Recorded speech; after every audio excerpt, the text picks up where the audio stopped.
తెలంగాణ రాష్ట్రంలోని గంగపుత్ర సోదరులకు, నా కుల బంధువులకు, విద్యా సంస్థల యాజమాన్యానికి, వ్యాపారవేత్తలకు, పెట్రోల్ బంక్ల యాజమాన్యానికి నమస్కారం. నేను డాక్టర్ దేశపైన రఘు, తెలంగాణ రాష్ట్ర గంగపుత్ర సంఘం అధ్యక్షుడిని. ఈరోజు మీడియా ద్వారా మీ ముందుకు రావడానికి కారణం, గత అసెంబ్లీ ఎన్నికల్లో మన కాంగ్రెస్ పార్టీ సీనియర్ లీడర్, పార్లమెంట్లోని ప్రతిపక్ష నేత గౌరవనీయులు శ్రీ రాహుల్ గాంధీ గారు కామారెడ్డి డిక్లరేషన్లో ఎలక్షన్ కంటే ముందు బీసీలకు 42% రిజర్వేషన్ అమలుపరుస్తామని వాగ్దానం చేసి అధికారంలోకి వచ్చిన కాంగ్రెస్ ప్రభుత్వం ఇచ్చిన మాట ప్రకారం గౌరవ ముఖ్యమంత్రి రేవంత్ రెడ్డి గారు 42% రిజర్వేషన్ని అమలుపరుస్తూ అసెంబ్లీలో బిల్లు ప్రవేశపెట్టడం జరిగింది. ఆ బిల్లుకు ప్రతిపక్ష పార్టీలన్నీ కూడా బేషరతుగా మద్దతు ప్రకటిస్తూ వారి ఆమోదాన్ని తెలపడం జరిగింది. ఆ రకంగా అసెంబ్లీలో పాస్ అయిన బిల్లు ఇటు గౌరవ రాష్ట్రపతి గారికి మరియు గౌరవ గవర్నర్ గారికి పంపడం జరిగింది. తదనంతరం ఎలక్షన్ కమిషన్ ఆఫ్ తెలంగాణ నుంచి హైకోర్టు ఆదేశాలను అనుసరించి స్థానిక సంస్థలకు ఎన్నికల నోటిఫికేషన్ జారీ చేయడం అయింది. ఇద్దరు రెడ్లు హైకోర్టుని ఆశ్రయించి బిల్లుకు వ్యతిరేకంగా పిటిషన్ వేయడం జరిగింది. ఆ పిటిషన్ని వర్గానికి సంబంధించినటువంటి ఇద్దరు వ్యక్తులు 42% రిజర్వేషన్కు, బీసీ రిజర్వేషన్కు వ్యతిరేకంగా హైకోర్టులో రిట్ పిటిషన్ దాఖలు చేయడం అయింది. ఆ రిట్ పిటిషన్ని పరిశీలించినటువంటి న్యాయమూర్తులు వారికి మధ్యంతర ఉత్తర్వులు జారీ చేస్తూ 42% రిజర్వేషన్ వ్యతిరేకంగా జారీ చేయడం అయింది. ఆ ఇంట్రీమ్ ఆర్డర్ని, మధ్యంతర ఉత్తర్వులను అనుసరించి ఎలక్షన్ కమిషన్ ఆఫ్ తెలంగాణ వెంటనే నోటిఫికేషన్ని వెనుకకు తీసుకొని ఎలక్షన్ల నిర్వహణని ఆపివేయడం జరిగింది. ఈ హఠాత్ పరిమాణానికి స్పందించినటువంటి రాష్ట్రంలోని బీసీ సంఘాలన్నీ ఒక గొడుగు కిందికి వచ్చి జాయింట్ యాక్షన్ కమిటీగా ఫామ్ అయినాయి. ఆ జాయింట్ యాక్షన్ కమిటీగా ఫామ్ అయిన దాంట్లో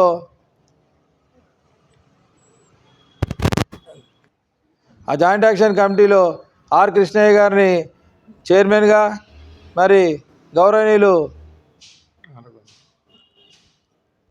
జాజుల శ్రీనివాసన్న గారిని జాయింట్ యాక్షన్గా ఏర్పడినటువంటి బీసీ సంఘాలన్నీ కూడా గౌరవనీయులు పెద్దలు రాజ్యసభ సభ్యుడు ఆర్ కృష్ణయ్య గారిని చైర్మన్గా, మరి అలాగే గౌరవనీయులు పెద్దలు జాజుల సీనన్న గారిని వర్కింగ్ చైర్మన్గా, మరి అలాగే బీసీ నాయకుడు గౌరవనీయులు నారగోని గారిని వారికి వైస్ చైర్మన్గా ఎన్నుకోవడం జరిగింది. వారి ఆదేశాల మేరకు 18వ తారీఖు రాష్ట్రంలో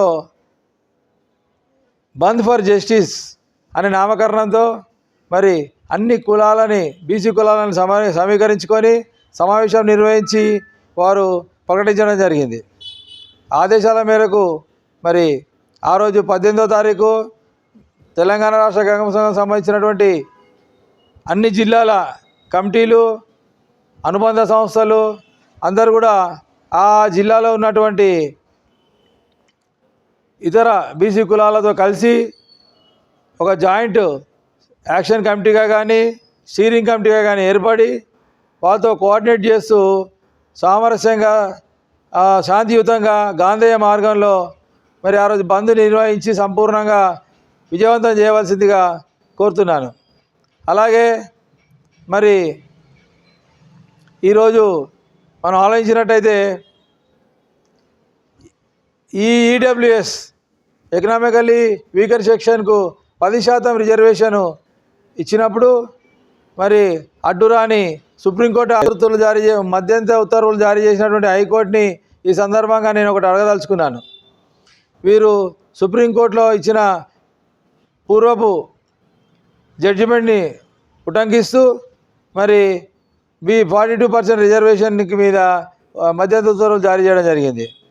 మరి నేను అడుగుతున్నాను, ఈడబ్ల్యూఎస్ కోటా కింద 10% రిజర్వేషన్ కల్పించినప్పుడు ఈ ఉత్తర్వులు మరి న్యాయమూర్తులకు గుర్తుకు రాలేదా అని అడుగుతున్నాను. 5% ఉన్న అగ్రవర్ణాలకు 10% రిజర్వేషన్ ఇస్తే అడ్డురాని సుప్రీంకోర్టు జడ్జిమెంటు మరి ఈరోజు 42%, 65% ఉన్న బీసీలకు 42% రిజర్వేషన్ ఇస్తే మాత్రం అడ్డొచ్చిందా అని ఈ సందర్భంగా వారిని ప్రశ్నిస్తున్నాను.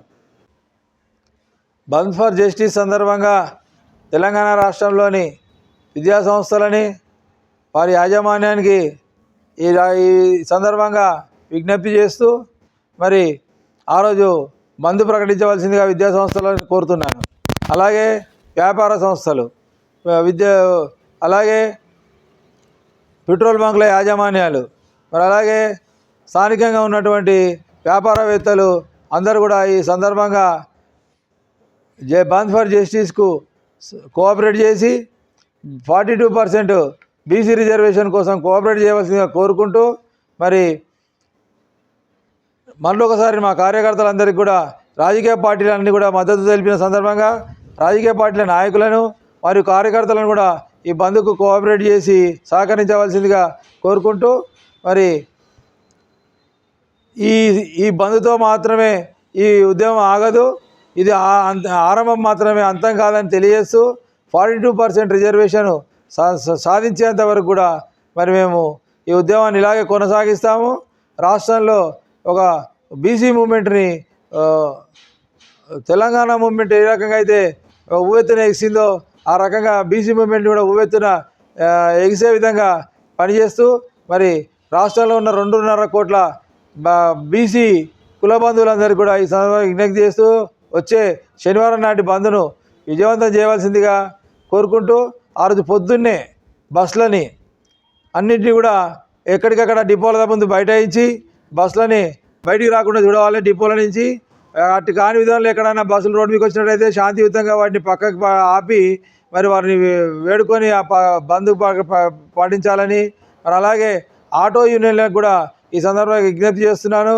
ఆటో సోదరులందరూ కూడా మీరు ఆ రోజు ఆటోలు బంద్ ప్రకటించి మరి మాకు పూర్తి మద్దతు ప్రకటించవలసిందిగా కోరుకుంటూ ఈ సమావేశానికి ఇచ్చేసినటువంటి నా కుల బంధువులకు మరి అలాగే మీడియా మిత్రులందరికీ కూడా ధన్యవాదాలు తెలియజేస్తూ ముగిస్తున్నాను.